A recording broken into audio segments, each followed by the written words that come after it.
Il était respecté dans le monde entier. La nouvelle vague, c'était lui, Jean-Luc Godard. Monsieur et Madame Nou ont eu une fille, ils l'ont appelée Marion. Marion Nou? Oui, mon amour. Marion Nou.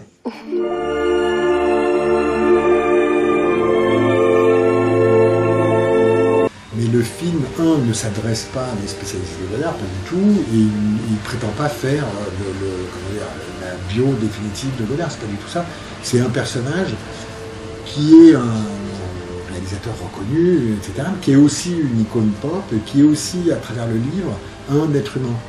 Et donc, ce qui était marrant, c'est de l'aborder justement sur ce thème-là, c'est-à-dire que le grand Jean-Luc Godard que tout le monde dans le cinéma connaît, c'est aussi là un homme de 37 ans. Et moi j'en ai 50, donc tout d'un coup le rapport, c'est pas qu'il s'inverse, mais pour moi c'était hyper sain. Il y a un livre qui s'appelle Le Nouvel Hollywood où il raconte les grands réalisateurs hollywoodiens, mais d'un point de vue hyper quotidien. Et c'est hyper réjouissant, quoi. C'est-à-dire que tout d'un coup, ils descendent un peu, ces figures mythiques descendent de leur piédestal. Là, ça m'a fait le même effet. J'ai trouvé le projet réjouissant. Vous avez pas peur que ça dégénère? Non, au contraire, je trouve qu'il y a vraiment une bonne ambiance, là. Fasciste de merde, salope! C'est une figure, enfin moi qui ai 34 ans et qui ai commencé à regarder des films un peu sérieusement, on va dire, même si avant je les regardais sérieusement, mais qui replaçait les films dans une sorte de frise chronologique artistique. Je me rends compte, je me suis assez rapidement rendu compte que Godard était au centre, en tout cas, d'une sorte de constellation comme ça de metteurs en scène divers variés, que ce soit américain, brésilien, italien, et qu'il a été un peu comme celui qui a pu déclencher un espèce de mouvement de liberté dans l'art cinématographique.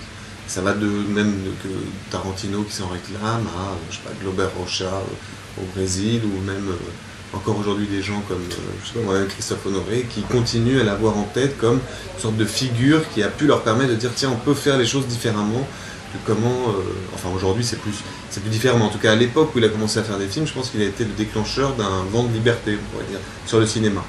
Au sens où les films se tournaient en studio avec des acteurs qui avaient un jeu plus théâtral. Il lui a dit on voudrait avoir des films qui seront aussi libres et aussi sexy que des films américains d'époque. C'est celui qui a amené en gros la modernité au cinéma. Je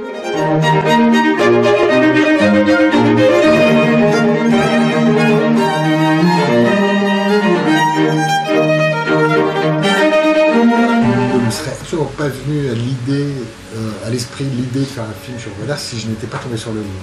Et c'est d'ailleurs tout d'un coup une approche, encore une fois, joyeuse. Donc l'approche en vénération, l'approche d'adoration, je ne l'ai pas du tout. Donc j'étais très décontracté pour faire un film qui n'est pas du tout un film de Godard, qui est un film de moi, et qui est un film qui est une comédie, quoi. Donc voilà. Donc moi, mon truc, il était comment concilier cette figure élitiste ou élitaire, ou en tous les cas, qui a une espèce de totem de la cinéphilie sérieuse, comment l'amener dans la comédie. Monsieur Godard, allez-y. Vous n'avez pas reconnu sans vos lunettes. Merci. On dit pas merci à un flic. Tu lui dis crève sa rogne, enculé, je te prendrai par la peau des couilles avec les tripes du dernier curé. C'était ça qu'il fallait lui dire, rien d'autre. Le film tel qu'il est maintenant, il s'est élaboré pas à pas. Donc on a d'abord lu, moi je tenais à ce qu'on essaye d'autres choses que l'évocation comme ça frontale au départ. Donc on a commencé à lire ensemble le scénario, on parlait du sens de toutes les scènes, de ce qu'il voulait faire, il m'expliquait beaucoup parce que comme racontait, comme Bérénice disait, mais ça, alors il me disait à chaque fois maintenant je vais le faire comme si par exemple la scène dans la voiture, j'ai mis du temps à comprendre comment est-ce qu'il voulait la faire. Et petit à petit, on a ajouté, tiens, on va rajouter un peu la musique de ce qu'on a en tête, comme ça, de celle de Jean-Luc Godard, puis ensuite les cheveux, qui étaient tous les habits, puis petit à petit, on s'est lancé dans le film, mais comme on a travaillé 3-4 mois en parlant beaucoup au téléphone, puisque moi j'étais dans un espèce de fantasme au départ, de me dire on va essayer d'éviter la convention de ce qu'ils appellent le biopic, quoi. Parce que même si le film, je pense, c'est pas un biopic, mais l'idée de faire le portrait de quelqu'un dont le visage est connu médiatiquement par tout le monde. Chacun dans sa tête a une image on a une idée comme ça collective Jean-Luc Godard, comment est-ce qu'on... Sauf qu'à un moment donné, j'ai bien dû me rendre à l'évidence qu'on pouvait pas, que les spectateurs pourraient pas jouer avec nous si on n'envoyait pas les bons signes. Donc Jean-Michel m'a dessiné comme ça en 3 traits, comment les gens ont voyé Jean-Luc Godard. Faut que vous fassiez des films avec Belmondo, il est bon lui, il est marrant en plus. Bon bah voilà, je vais pas engager Alain Delon puis lui foutre du plume dans le cul pour faire indien. oui, cette figure de l'élite, oui, cette figure un peu pensante, cette figure politisée, etc. Et ben, il y a une manière de la raconter, en fait, qui est, sans le trahir, qui est simple, qui est accessible et qui peut être marrant. Et c'est pas parce que c'est marrant que c'est hyper superficiel. Mais le seul mot qui me vient pour répondre à cette question, c'est équilibre. Voilà. Donc oui, il incarne ça, mais il l'incarne de manière souvent décalée. C'est-à-dire, il y a toujours souvent des gens, des contrepoints à ça qui rendent la situation soit dramatique, parce que le film n'est pas que une énorme blague. Le film, je pense, raconte une vraie histoire, soit dramatique, soit comique. Quoi. Les vrais acteurs, moi je trouve ça con. Je les méprise. C'est vrai, vous leur dites de pleurer, ils pleurent, vous leur dites de rire, ils rient, vous leur dites de marcher à quatre pattes, ils le font, enfin, je trouve ça grotesque. Ce ne sont pas des gens libres. Je suis sûr que tu demandes à un acteur de dire que les acteurs sont cons, il le fait. Elle représentait en elle-même plus que tous les décors. Il y avait Stacy avec la coupe de cheveux qu'elle s'était faite, comment elle jouait. Si tu voulais simplement pour t'aider à te dire, je passe de 2017 aux années 60, tu regardais Stacy et tu y étais, parce que ce qu'elle faisait, elle avait une liberté comme ça, elle jouait ça, une jeune femme de cette époque-là, de cet univers-là, on imaginait. Mais c'est vrai qu'au début, ça n'a pas été facile pour elle, enfin, ça n'a pas été facile, elle le savait, elle ne l'a pas découvert sur le tournage, mais comme elle devait accompagner le personnage que moi j'interprétais, qui lui est très loquace et parlait beaucoup, de temps en temps, elle a dû fabriquer une présence qui on l'a découvert plus tard, parce que Michel lui avait dit, et me l'avait dit aussi, il m'avait dit, mais il ne faut pas croire, parce que le film, il est quand même vu par elle. C'est-à-dire qu'il y a quand même beaucoup de voix off par elle, et c'est quand même une femme qui raconte un homme qu'elle a aimé, et qu'un jour, elle s'est mise à plus aimer. Donc le film est regardé par elle, et en fait, Michel ne cesse, dans toutes les situations, d'aller chercher le regard de Stacy. On lit tout sur le regard, parce qu'on sait bien que le cinéma, c'est de la pensée qu'on regarde. Il suffit d'un gros plan d'une actrice au cinéma pour qu'on subodore ou on imagine ce qu'elle est en train de penser. Et ça, elle l'a fait génialement tout le film. Aujourd'hui, Godard, c'est devenu ça. Un petit amuseur ridicule qui prend une pose de révolutionnaire. J'en peux plus de ce con. Le film, honnêtement, rend enfin après, je vous donnerai votre avis, et il n'est pas obligé de plaire à tout le monde. Mais en tous les cas, les gens sont hyper contents. Je pense qu'ils sont d'autant plus contents qu'ils partent avec ce truc sur Godard qui intimide un peu tout le monde, et qu'en fait, au final, ils disent, bon, en fait, c'est cool, ça va. J'ai pas révisé mon Godard, mais en fait, ça s'est bien passé, tout va bien. Qui est un peu le même truc qu'il y avait sur The Artist, les gens qui avaient peur d'un film noir et blanc, et au final, pour la plupart, ils étaient contents. Après, Cannes est un peu un temple d'une certaine cinéphilie. C'est le moment dans l'année où ils tiennent à dépaver. Bon, ces gens-là, parmi ces gens-là, certains n'étaient pas très contents. Et ils ont eu l'impression que je marchais sur la pelouse, quoi, que je faisais un truc un peu interdit et tout ça. Mais grosso modo, la réception était très bonne. Je ne sais pas bien à quel moment j'ai perdu le fil. Quelque chose s'est cassé. Ça, c'est un procédé, un dispositif du film, effectivement, qui est aussi d'inscrire Godard dans sa propre cinéphilie, en tous les cas celle de cette époque-là. Voilà, qui est en gros, moi, un truc que j'ai commencé à faire sur OSS, qui était, en règle générale, quand on reconstitue une époque au cinéma, on reconstitue ce qui est filmé, mais on ne reconstitue pas ce qui filme. Et en fait, moi, donc, je me suis dit, non, en fait, je vais aussi reconstituer la manière de filmer, éclairage, découpage, machinerie, etc. Comme là, en plus, donc c'est ce que j'ai fait là, mais comme là, en plus, je parle de Godard, j'ai été encore plus loin dans ce processus-là, c'est-à-dire que j'ai vraiment reconstitué sa manière, voilà.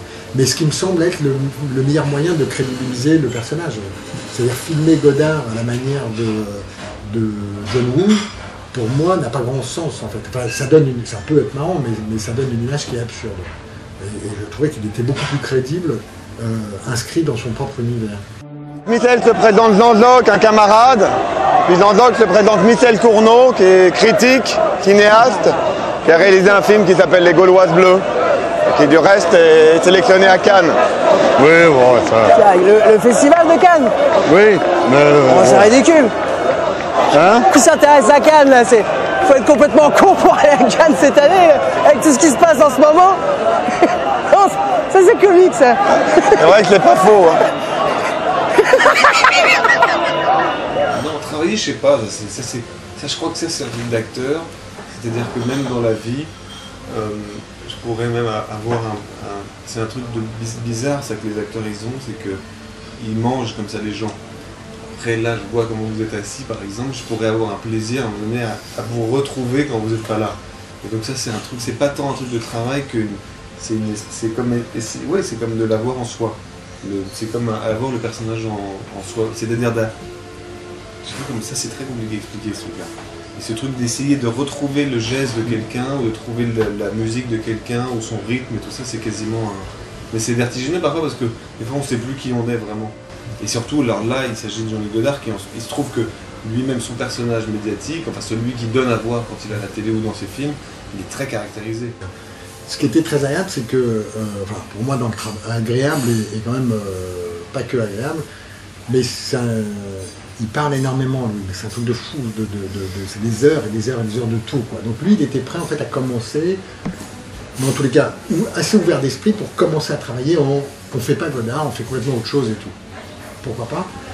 Et en fait, il s'est avéré que quand on a commencé à faire la lecture, le problème c'est que moi j'avais pas écrit avec Louis en tête, j'avais écrit avec le vrai Godard, ce qu'on le connaît, quoi. Donc tout rentrait dans l'ordre dès qu'il prenait la voix. Après, ce qui a été vraiment pour le coup agréable, même si ces heures et ces heures de discussion sont longues, ça a été de se dire en fait on va trouver non pas une imitation la plus parfaite possible, parce que ça aurait été donner le même personnage tout le temps, c'est-à-dire condamner à ce qu'il ressemble à cette caricature-là dans toutes les scènes, ce qui n'aurait pas eu de sens, c'est-à-dire que ça aurait été le même face à des journalistes que dans une chambre dans sa chambre à coucher, qu'au milieu d'une manif. Donc redescendre de Godard, laisser le maximum de place à Garrel pour que, au lieu de ressembler à Godard, que ce soit l'humanité qui rentre. Et en fait, en lui mettant de l'humanité, il devient beaucoup plus humain par rapport à des choses, et donc en fait on a l'impression qu'il lui ressemble beaucoup plus. C'était étrangement en enlevant du Godard qu'il est devenu beaucoup plus Godard. Et donc ça, moi j'ai trouvé ça vachement intéressant. Et vous savez quoi? Peu importe finalement. Parce qu'ainsi va la vie, à bord du Redoutable. Si c'est une fille, on l'appellera Josette. Pourquoi? Je ne sais pas, j'ai toujours rêvé.